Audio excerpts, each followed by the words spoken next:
Tome sua Bíblia. É bom acompanhar, não somente escutar, mas é bom ler. Pegue a palavra de Deus. Abra aí, 1 aos Coríntios, capítulo 3, versículos 1 a 9. São Paulo aqui repreende os coríntios. E essa repreensão serve para todos nós. Serve para o seu grupo, para a sua paróquia, serve até para a sua família. Serve para você, para que você examine o seu comportamento. Os coríntios, Corinto era uma cidade grande do Império Romano. Uma cidade que tinha 2 portos, viu? Olhe, um porto só já traz depravação, imagine 2.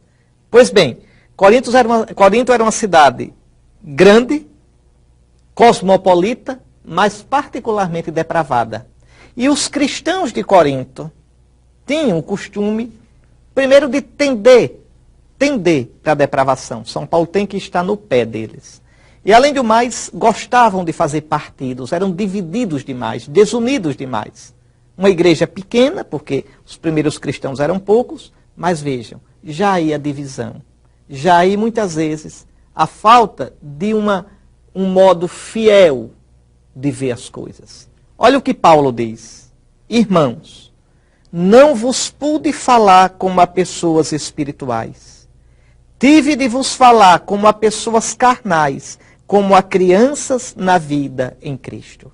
São Paulo reclama porque os coríntios não têm um entendimento segundo Cristo. Quantas vezes a gente vê nas nossas paróquias, nos nossos grupos, nas nossas comunidades, pessoas que não pensam com o pensamento de Cristo, não sentem com o sentimento de Cristo, ficam só no terra a terra, naquela visão humana, com motivações humanas, com argumentações humanas. Não, meus irmãos. A verdadeira sabedoria consiste em olhar ao Senhor, em ter em nós os sentimentos de Cristo, que não veio para ser servido, mas para servir, que deu a vida por nós, que lavou os pés dos seus discípulos, que amou até entregar a própria vida. Esta é a lógica de Cristo. Isto é ser espiritual. Não adianta nada grande oração, não adianta nada grande santidade, entre aspas, sem esta capacidade de ter os sentimentos de Cristo. Quem é santo? Quem pensa, sente, age, vive como Cristo. Enquanto não chegarmos lá, e nunca chegaremos totalmente, enquanto não chegarmos lá, somos carnais. Somos espirituais, à medida que nos unimos a Cristo. Eu vos alimentei com leite, não com alimento sólido, de acordo com a vossa capacidade. São Paulo aqui compara os coríntios a crianças, que não podem comer comida sólida. Criança aqui no mau sentido.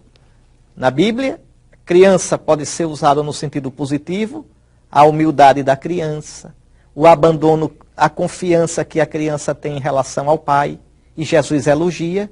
E pode ser usado no mau sentido, criança no sentido de imaturidade, de falta de capacidade de perceber, de atitude infantil. É nesse sentido ruim que São Paulo está aqui falando aos coríntios. E nem atualmente sois capazes de tomar alimento sólido, pois sois ainda carnais. Você é carnal ou você é espiritual?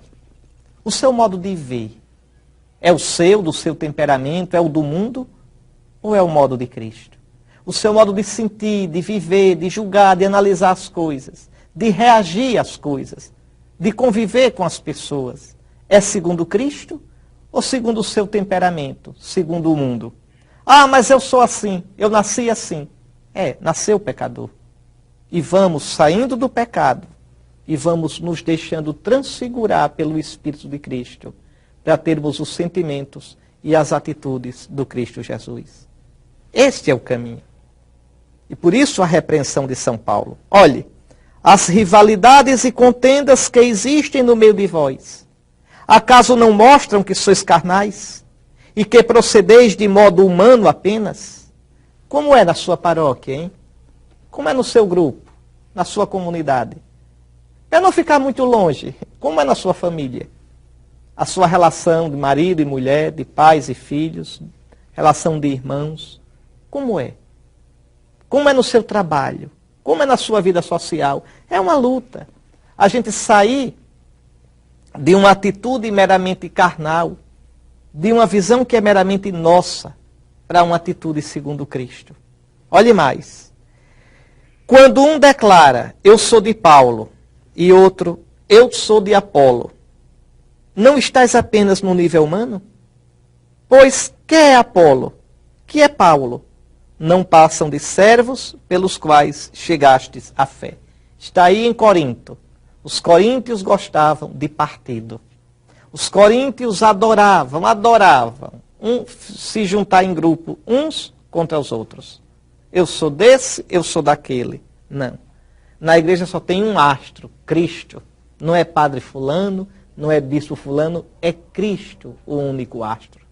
É o que São Paulo diz. Veja, quem são esses aí? Apolo, Paulo, Pedro. Não passam de servos pelos quais chegastes à fé. A cada um o Senhor deu sua tarefa, seu carisma, seu dom, sua missão. Eu plantei, Apolo regou, mas era Deus que fazia crescer. É Deus que age em tudo e em todos. De modo que nem o que planta, nem o que rega são propriamente importantes. Importante é aquele que faz crescer, Deus. Aquele que planta e aquele que rega são a mesma coisa, mas cada qual receberá o salário correspondente ao seu trabalho. Pois nós somos cooperadores de Deus, e vós, lavoura de Deus, construção de Deus. É isto que a igreja é. Templo de Deus, lavoura de Deus, construção de Deus. A igreja é rebanho de Deus em Cristo. Não é minha. Não é? Às vezes as pessoas dizem assim, a nossa igreja... Não. Católico nunca diz a nossa igreja. Isso não é conversa de católico. Católico diz a igreja de Cristo. A igreja não é minha, não é sua, nem é um partido. Nem tem nossa igreja e igreja deles. Só tem uma igreja, a igreja de Cristo. É de Cristo. E nós não podemos dividi-la. E nós não temos o direito de nela formar partidos. Porque só há um Senhor, um só pastor, uma só fé, um só que morreu por nós, um só que é a vida. Jesus Cristo, nosso Senhor. Senhor Jesus, vamos pedir. Senhor Jesus, ajuda-nos a ter os teus sentimentos.